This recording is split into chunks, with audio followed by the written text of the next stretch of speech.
I know what you're thinking. Final 2, Blackout, Solos, Tally. You're just gonna mess this up again. Don't forget to bring a towel.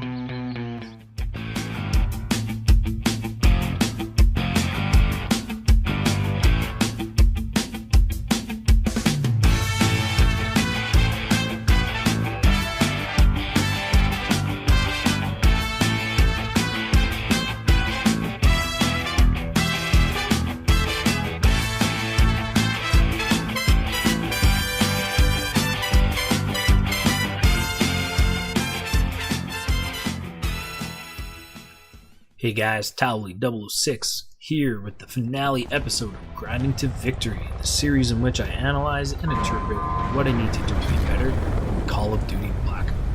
This is a very special episode of Grinding to Victory. This is what I'm calling the Season 1 finale.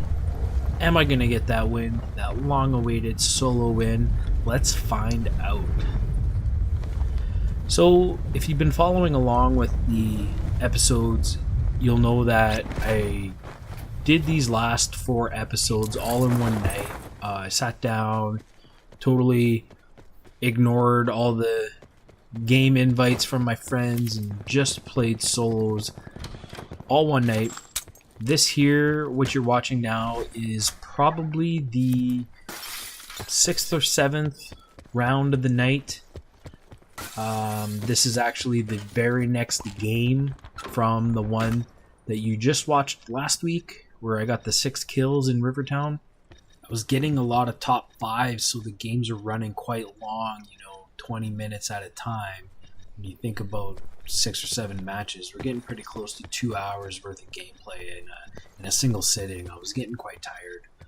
So I landed poorly coming down to the spot, and I actually landed at these little shed houses outside of factory because I wanted to do a slower gameplay. Unfortunately, someone landed here, and because I landed poorly, I don't get the great loot. I'm stuck with a handgun, the Strife. I push forward to see if this guy's going to challenge me. I'm pretty good with the handgun. I get lots of kills with handguns actually off hot drops, so I'm not scared to challenge this guy, but he pops a sensor dart, and I know I'm in trouble right away. So I disengage, I make my way up to the cabins, to the southeast. I find the weapons, some weapons that I can actually use in a real gunfight. And I end up rotating up through fracking, where we join the rest of the game. So I've rotated my way through the map. I'm on the northeast side of Fracking Tower, heading back south towards Zombie Town. I've gotten very lucky with the circles, with the weird drop outside a factory to have a zone that was close enough where I could run to without taking any damage was key. Again, the zone closing in now, I got a second really great circle, so I didn't have to go far. That's why I'm kind of backtracking south here.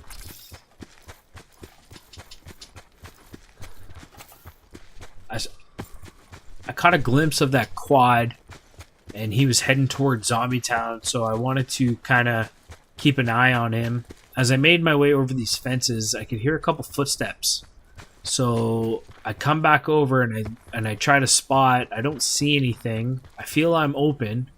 Get back behind the rocks. I hear the footsteps again. So I engage. This guy makes himself known.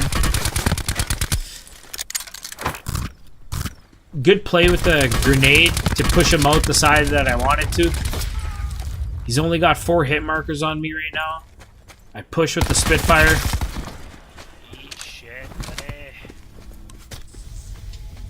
What I want to address in what happened in that gunfight was on his end.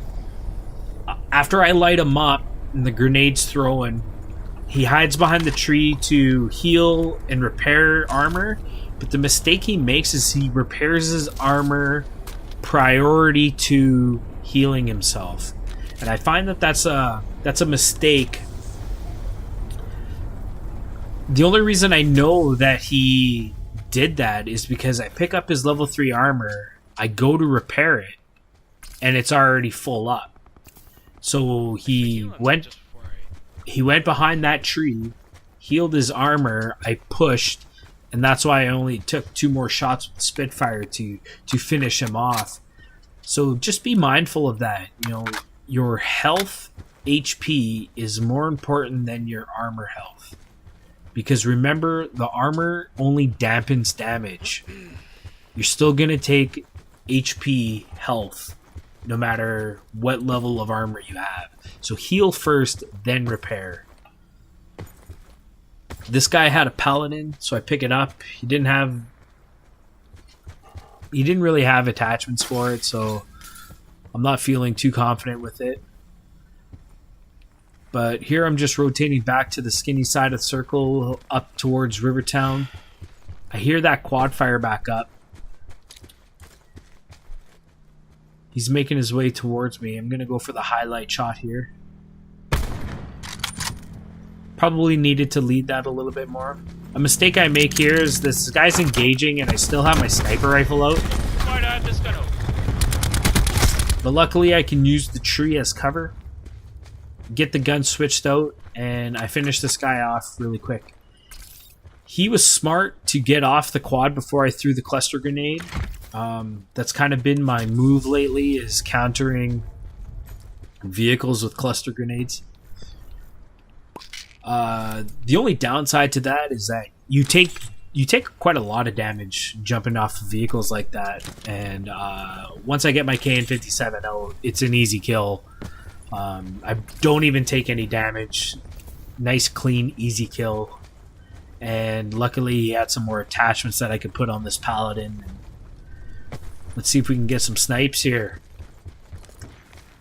Again, very lucky with the zone. You know, the zone gods are on my side here. I can hear a lot of firing up in Rivertown, so I'm just trying to spot it out. I can hug the shoreline here, be in zone, and I'm just going to wait this out. I'm going to wait the storm out to see where the next circle lands, if I need to commit and cross over to Rivertown, or as it turns out, I needed to cross the river into the desert. So that's where we join up here.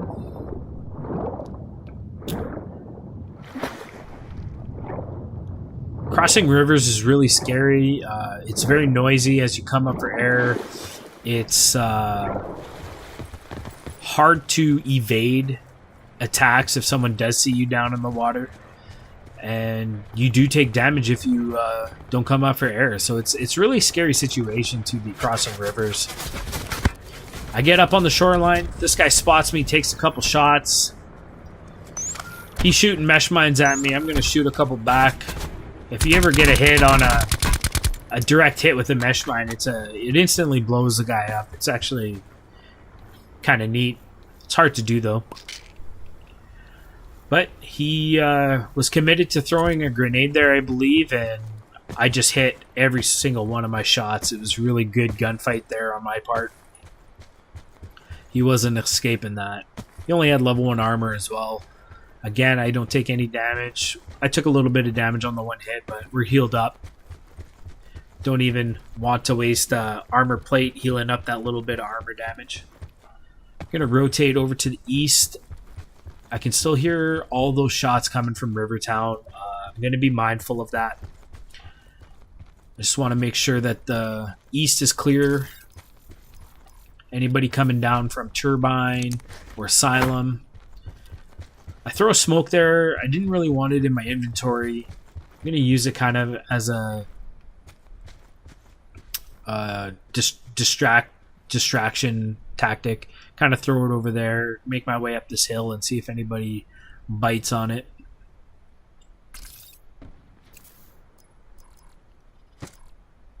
Just going to get rid of some extra attachments that I'm not going to use. I already have a silencer and extended fast mag on this gun.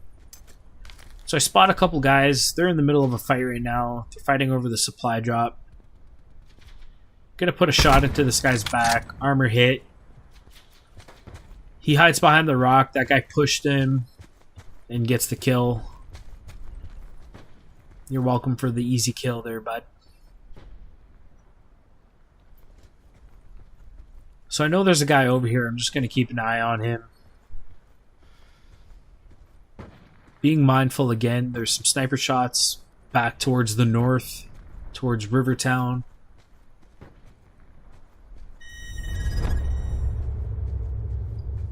Again, once again, very great zone luck here. I don't have to go anywhere. Take a shot at this guy through the smoke, and he absolutely vanishes. I do not see where this guy ends up. I figure he moved up towards the rock here. I'm going to shoot my last 2 mesh mines over there just to give him something to think about. But I actually completely lose track of this guy. I don't see him running the zone wall up to the north. I have no idea where this guy went. That's another aspect of this game that I need to get better at, is keeping track of enemies. Especially in the top 10 situations when we got a small circle and there's still, 7 or 8 people left. You got to really be able to keep track of everybody and know where everybody is.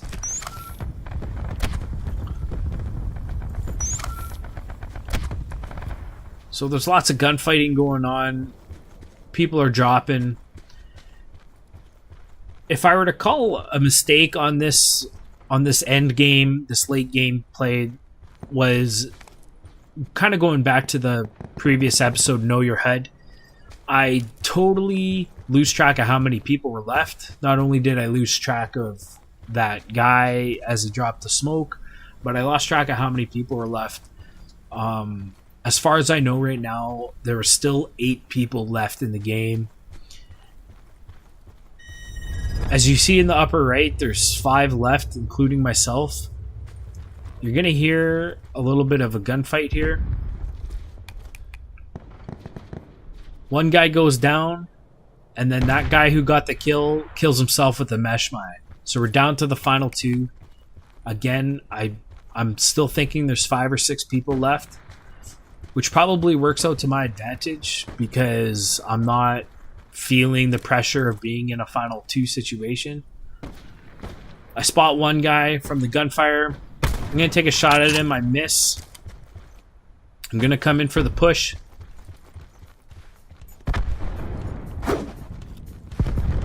Spot the other guy. I know where these 2 guys are. Here's the key. I get that armor shot on this guy. He has no more armor. So I'm pushing in hard for the kill. And there we have it. Amakilla 115. You just became historic as the last guy I killed in my first solo win. I really want to thank everybody for tuning in to Grinding to Victory. It was kind of a long shot idea to document myself getting better at a game. Everybody on YouTube is always so good at these games that they really don't need to try for views. I needed to try something different, and I went this route. I had a couple videos with 41 plus views. I felt I did really good, and I want to just voice my appreciation to everybody for watching. Here's a look at the stats from where I started and where I ended. It took 23 games to get that first win from when we started. My KD went up to 1.22, which is a huge increase, and 44 extra kills. Again, thanks for watching. Don't forget to like, subscribe, leave a comment below, and don't forget to check out Season 2 of Grinding to Victory. Peace!